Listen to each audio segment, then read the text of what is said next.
publication de notre article intitulé Supporting Every School to Become a Foundation for Healthy Lives dans la revue Lancet le 22 janvier 2021, il est important de souligner le rôle que joue l'éducation à la santé à l'école, ainsi que les défis et les enjeux de cette éducation qui dépendent énormément du contexte, des savoirs locaux et de l'histoire de chacun. Apprendre de la crise COVID-19 et des autres épidémies, c'est accepter d'aborder la question de l'éducation à la santé selon une approche complexe, intégrant le biologique, le social, le sexuel, le culturel, le psychologique, l'économique, l'historique et l'environnemental. Nous pensons que la santé individuelle influe sur le collectif et le contient et inversement. Or, éduquer à la santé et la promouvoir dans une société commence à l'école, qui constitue un réel incubateur des acteurs de demain.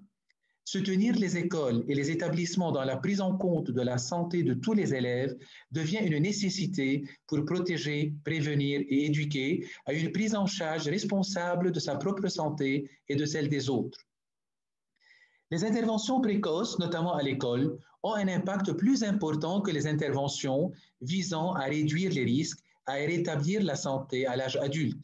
Il s'agit donc de faire de chaque école une base solide pour la santé des élèves. Il est important que la stratégie d'une promotion de la santé corresponde à un ensemble d'actions intersectorielles coordonnées au niveau national, régional, local et scolaire, visant à améliorer et à protéger la santé et le bien-être de tous ceux qui apprennent et travaillent dans les écoles.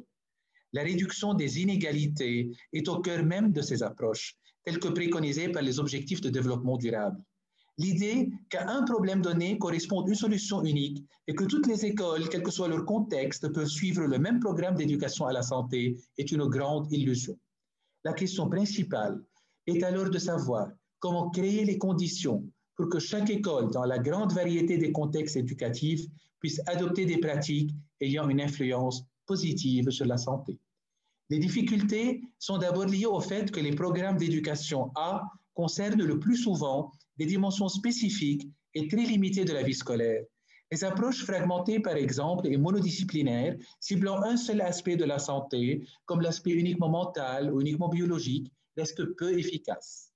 Trois axes fondamentaux interviennent dans l'évolution des systèmes éducatifs en termes d'éducation à la santé.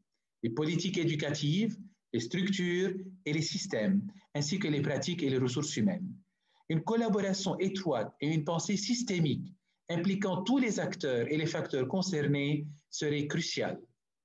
Les données nous montrent d'ailleurs que le professionnalisme et l'engagement du personnel scolaire sont des points clés, à condition qu'il y ait coordination entre les différents acteurs et professionnels de santé selon une approche écologique, entre psychologues scolaires, enseignants, dentistes, infirmiers, kinésithérapeutes, médecins, orthophonistes, pharmaciens et même les parents, pour n'en citer que certains.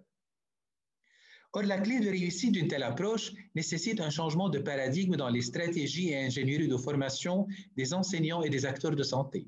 Cette stratégie ne peut plus se limiter à un empilement de modules. Elle doit être insérée dans une vision complexe et interdisciplinaire, intégrant les pédagogies de projet et le changement conceptuel. Passer donc d'une approche linéaire, basée sur la peur, l'infantilisation et l'interdiction, vers une approche complexe visant à développer des compétences et un nouveau rapport à sa santé de manière autonome et responsable est une posture qui implique le passage de la logique d'enseigner à celle d'éduquer à, et donc d'avoir un nouveau regard vis-à-vis du sujet apprenant responsable de ses choix délibérés.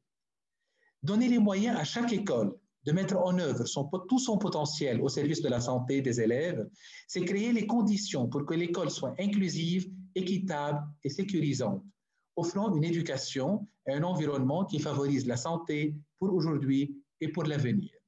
Mais c'est aussi accepter de dialoguer avec l'inconnu, l'incertitude et l'émergence imprévisible à l'image de ce que nous vivons aujourd'hui avec la crise sanitaire actuelle.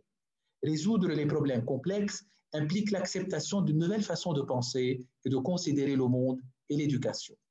La finalité étant de former des citoyens compétents, capables d'anticiper et de faire des choix libres et responsables, individuels et collectifs, en termes de santé. Des jeunes capables de s'adapter et de confronter les incertitudes du XXIe siècle, capables de tenir compte des savoirs locaux et des contextes autochtones, mais également ouvert et conscient des problématiques planétaires. D'où l'importance de la prise en compte de la complexité dans toute ingénierie de formation en éducation à la santé.